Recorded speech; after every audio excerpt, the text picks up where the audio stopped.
do you believe in God? And I think, okay, there's a couple of mysteries in that question. What do you mean do? What do you mean you? What do you mean believe? And what do you mean God? And you say as the questioner, well, we already know what all those things mean, except belief in God. And I think, no, if we're going to get down to the fundamental brass tacks, we don't really know what any of those things mean.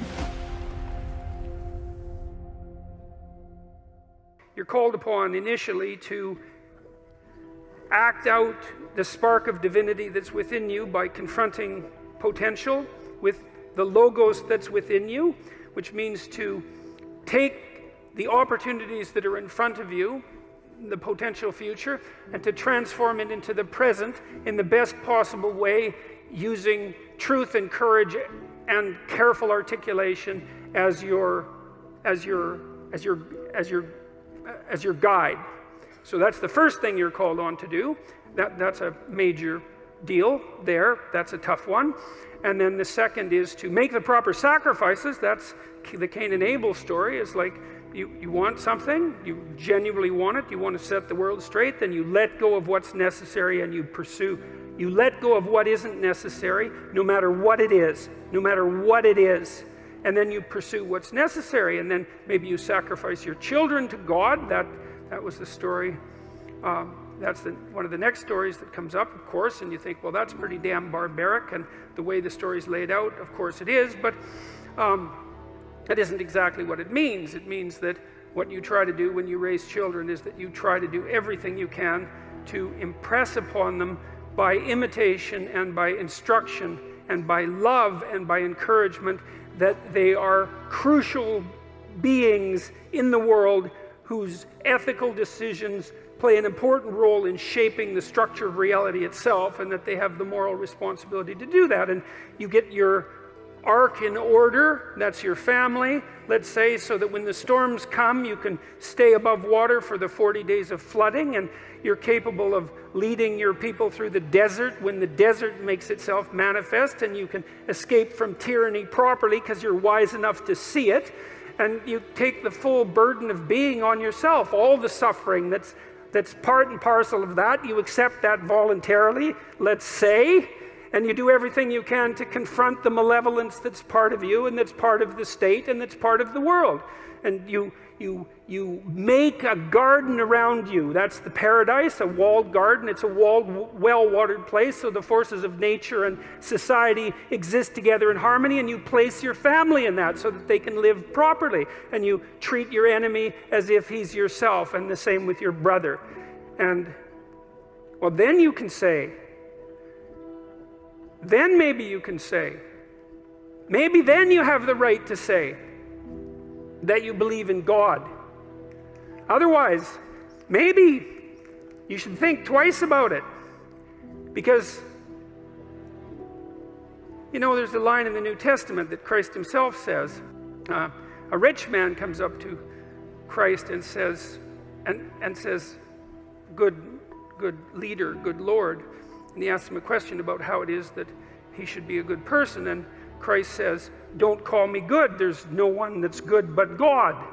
And, you know, that's worth thinking about. I mean, the one person that in principle, in our ancient stories, had the right to make some direct connection between himself and the divine was unwilling to do it when challenged. And so it might be reasonable to assume that each of us could be much more cautious about making that sort of statement bluntly when we're asked. And then the other line is, not all those who say, Lord, Lord, will enter the kingdom of heaven. Got that about right? Which means something approximating, just because you make a claim to moral virtue, let's say, your belief in God, which I can't see how you can make a higher claim to moral virtue than that. That's what characterizes the true people of God, is that willingness to wrestle. That's really something, because it kind of indicates that you're here as a contender, you know? You're not here to be happy. You're not here to be complacent. You're not here to be materially satisfied. Not that that would be possible anyways, but that you're here to contend with the structure of reality, right? And that's what will satisfy you, because there's something to you. You know, you're not weak and nothing. There's something to you. There's suddenly something malevolent and terrible. I mean, you know that. You look at how people behave. You look at the blood and catastrophe of our history. You can certainly see the absolute hellish depths of the human soul. But there's something that takes root in that and grows up out of that that's absolutely magnificent beyond belief, and that's looking to contend.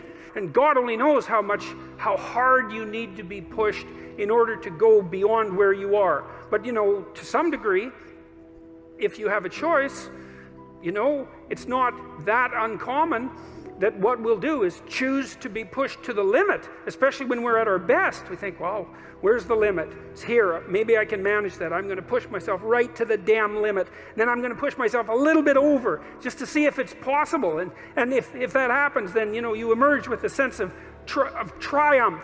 I'm now more than I was, right? And maybe that's what you're here to be, is to be more than you were, right? To push those limits. And to do that, you contend with the world. You wrestle with God. You don't casually say, I believe, because who knows? No one knows, right? We're separated from the infinite by death and ignorance. We don't know. We contend, we wrestle, you know, and in that maybe we find our destiny. At least we find our purpose. We find something that justifies us to some degree. You know, if I'm awake at night wondering and I think, God, you know, like I pushed myself as far as I could in this effort, whatever the effort that I'm considering happens to be. I pushed myself. I don't have a weight on my conscience because I let something go or I failed to accomplish something. I mean, I do often have those sorts of weights. I'm talking about the rare times when I don't. It's like, well, there's something that's where there's some atonement and some peace as far as I'm concerned, where that contending and that wrestling has been successful.